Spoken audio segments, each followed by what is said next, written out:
What's going on, everybody? Welcome into the Detroit Lions podcast, and this is Bischoff and Brown.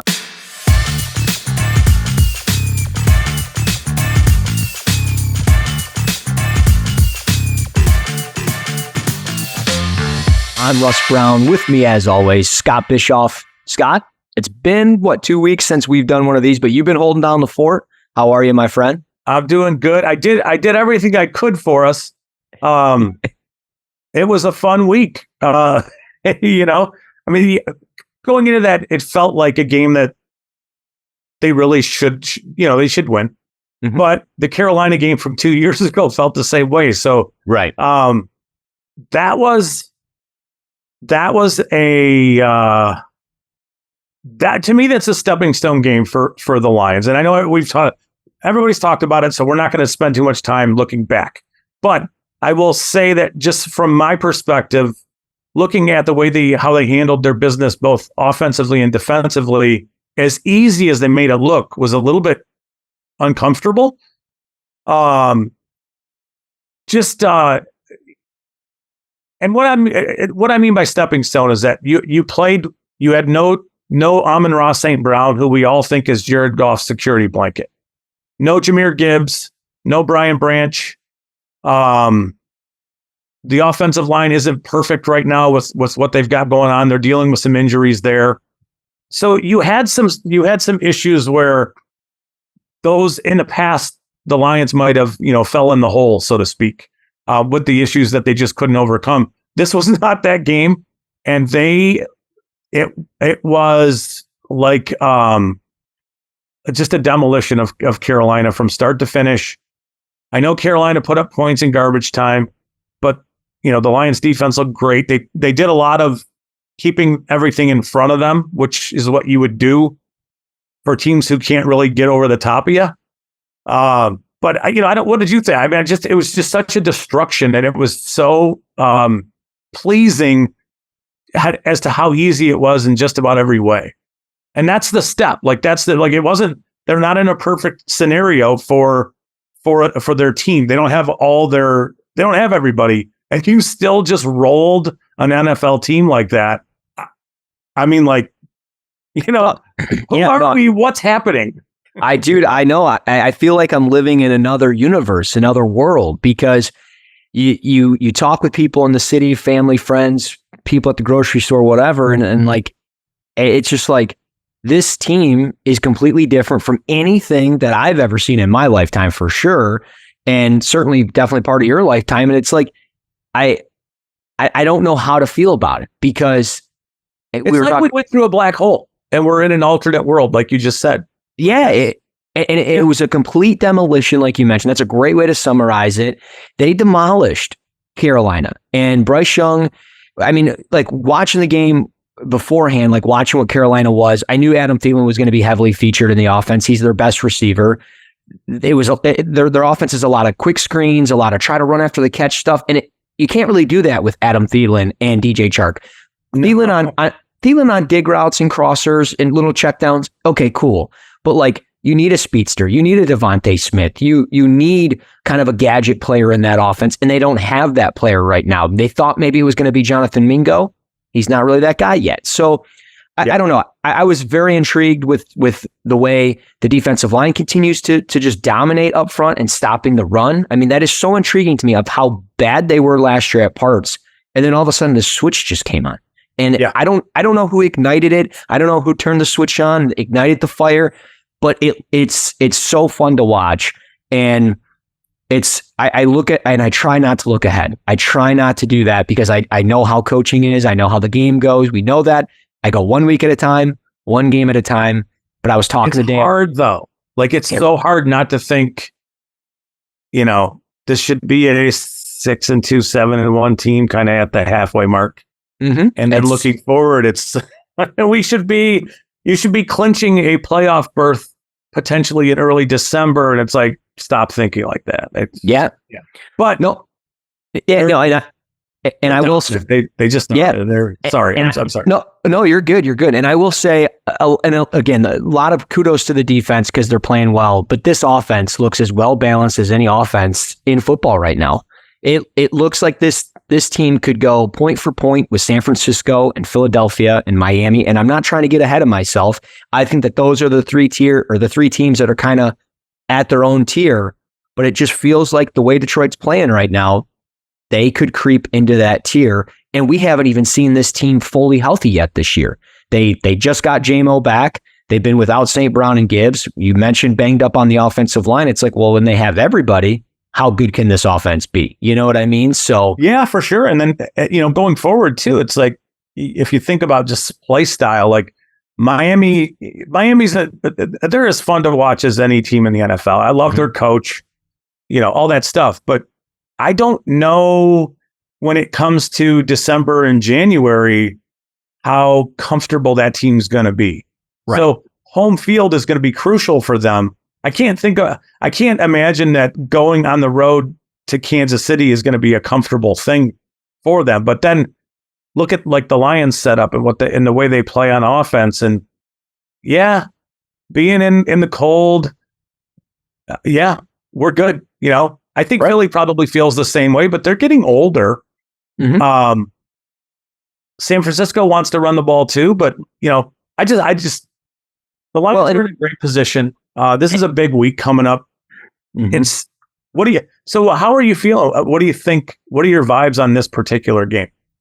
Yeah, we're going to jump right into it. I think, and again, like Scott mentioned, guys, we can talk about Carolina, but again, it was a demolition, 42-24. It was a great win. They did what they needed to do.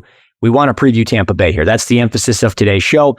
I will say real quick on Philadelphia, as good as they are, and again, I love Jalen Hurts. I love what their receivers are able to do, but a lot of their success right now is built off of, and it sounds crazy, it's built off of what DeAndre Swift is doing. If they don't have him, and if he's not healthy, they don't have any running. I mean, Kenneth Gainwell, Boston Scott, it's enough to get you a little bit, but I don't think that's enough to get you a deep run into the playoffs. So I'm really curious what that team's going to look like later in the year if Swift is not healthy, because we know as well as anybody, he can't stay healthy. So yeah, we'll see what happens. Hopefully he does stay healthy just for his sake, but we'll see. Yeah. But with Tampa Bay, look, they're coming off a bye, and it feels like kind of like a trappy spot, just simply because the vibes are good right now. It feels like a spot where, the Lions maybe get a little bit ahead of themselves, and, a team coming off a bye, they're healthy. Mike Evans should be back. We'll see. Any injuries that they may have, I feel like they're going to be okay and just good enough to keep this game close. I mean, it's a 3.5 point spread, so Vegas is indicating it's going to be a pretty neck and neck game.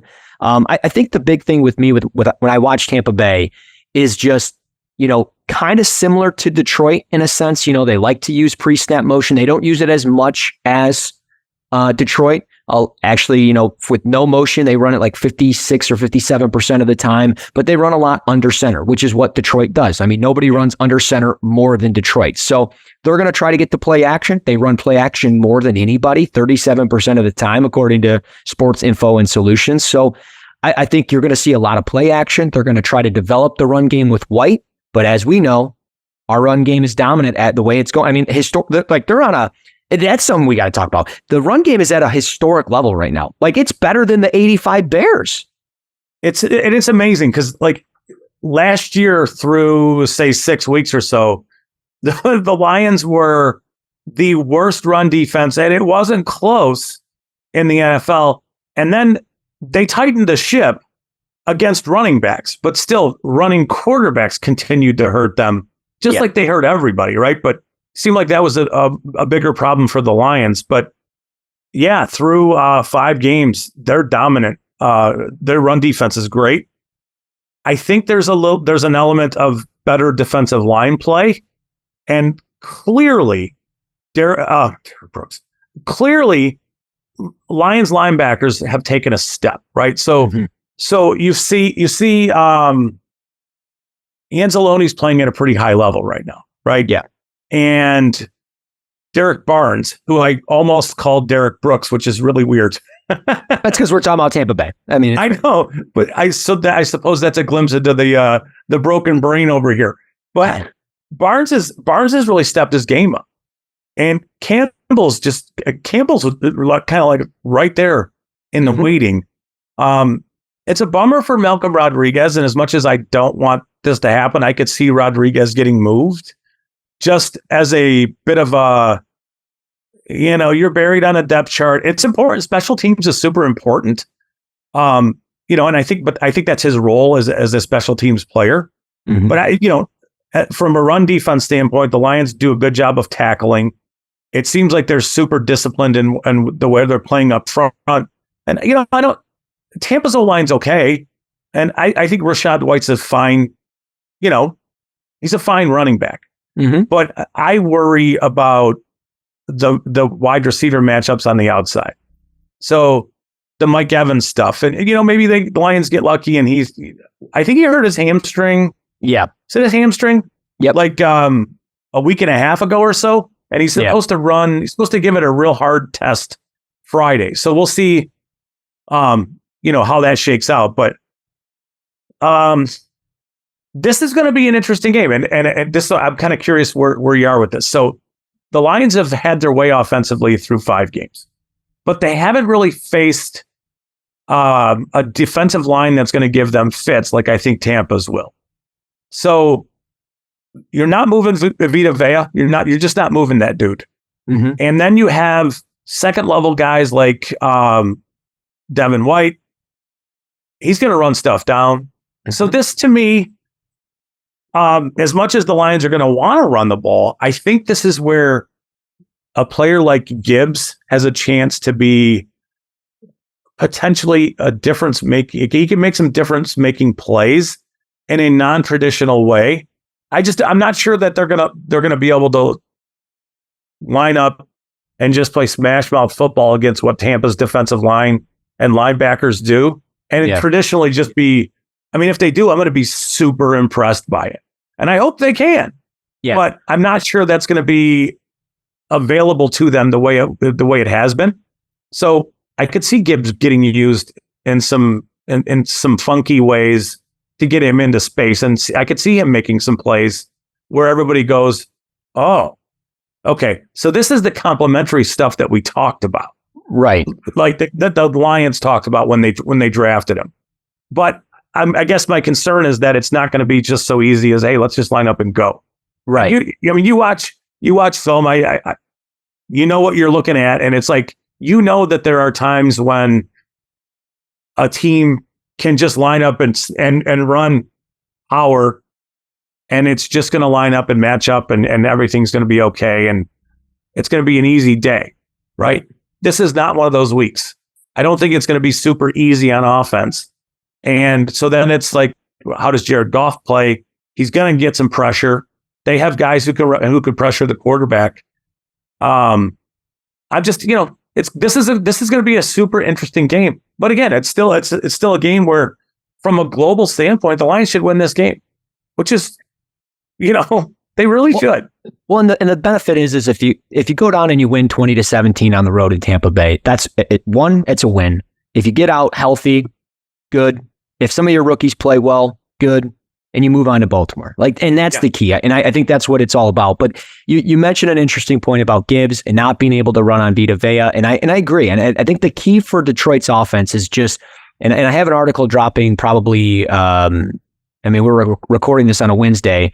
Most people probably won't see it on until Friday. But on Thursday this week, I got an article dropping about the diversity in the Lions offense and how they're able to mix and match. And I mentioned how they use pre-snap motion. And I think the pre-snap motion that they get from either St. Brown or Gibbs or even a potential Khalif Raymond, who, he didn't do a ton of stuff, but some of the big catches that he had were important. And I think that's the key, is if they can move guys like that, get them out in space, you might be able to run a little RPO type stuff. And we haven't really seen that wrinkle yet in the Lions offense. But if you can't get the run game going, maybe we see something like that, where if a safety isn't buzzing down, or if he does buzz down and you got somebody open going vertical, maybe that's when, Jared Goff calls his own number, play action, throws it deep to JMO or whoever. Yeah.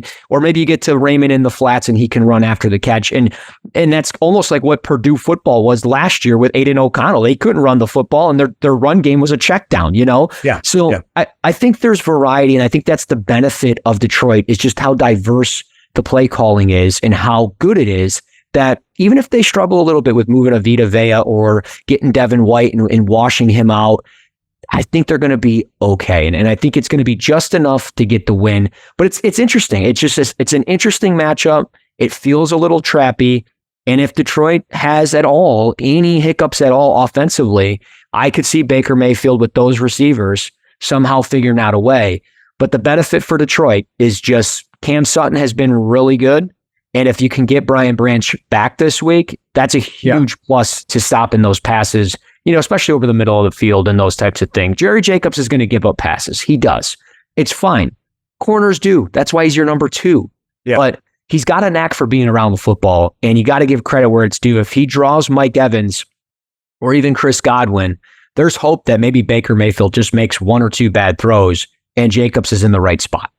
So I don't even know if it's hope. I think it's you almost know it. Like there are going to be times where he's going to force the ball into a dangerous place, and I think that's a little bit of the expectation is that the Lions' defensive players can harass him enough to force him to do that, and you're looking good if that happens.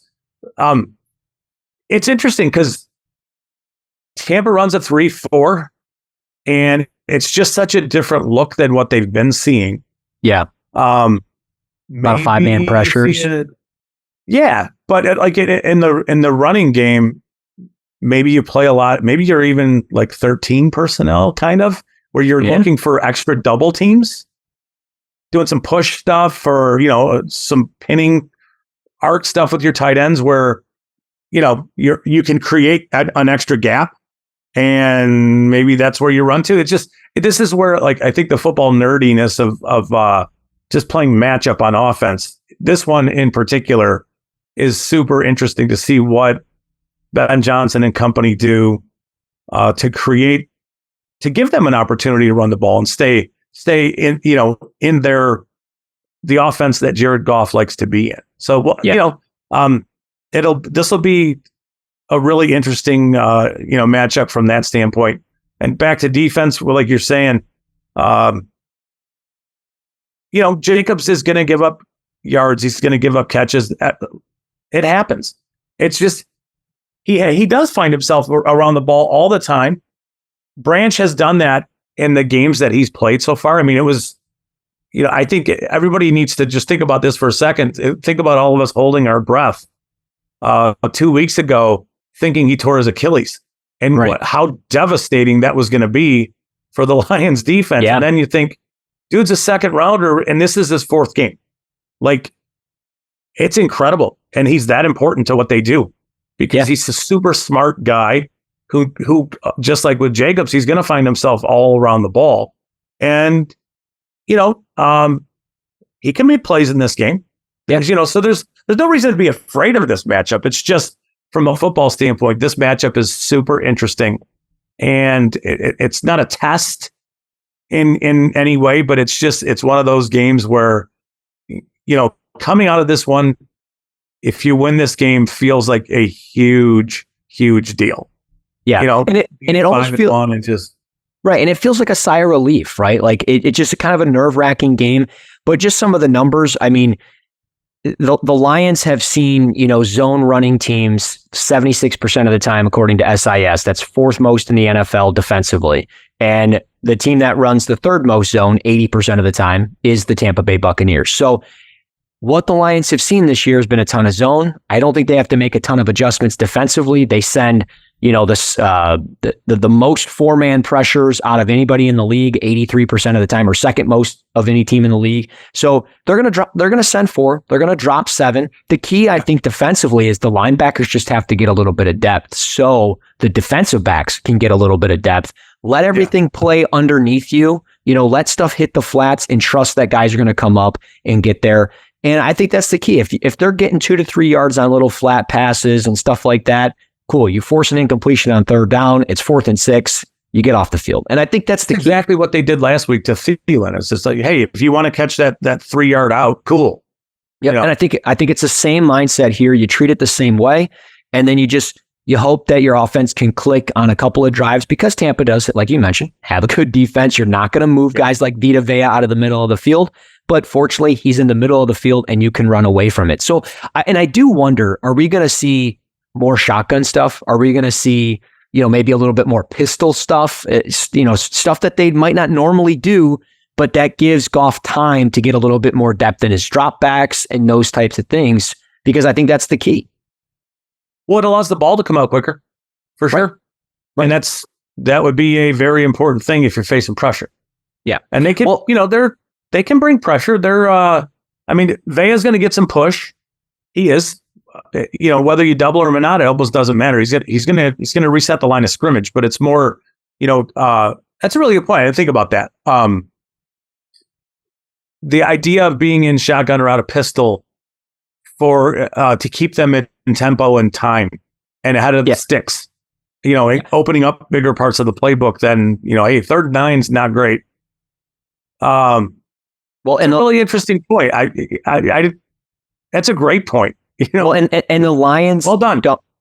That's what I'm here for. I like to make it think, but, ultimately the Lions, and according to SIS, the Lions run the least amount of shotgun of any team in the league. And the reason why they do that is so they can commit to those play action passes. They can run the blend of their zone and gap runs a little bit more efficiently under center. If you're running out of shotgun, you're probably going to run a little bit more zone stuff. And I think the key is just like you mentioned, get the ball out quicker. We saw it this past week against Carolina. JMO played the same number of snaps as Josh Reynolds, 29 snaps apiece.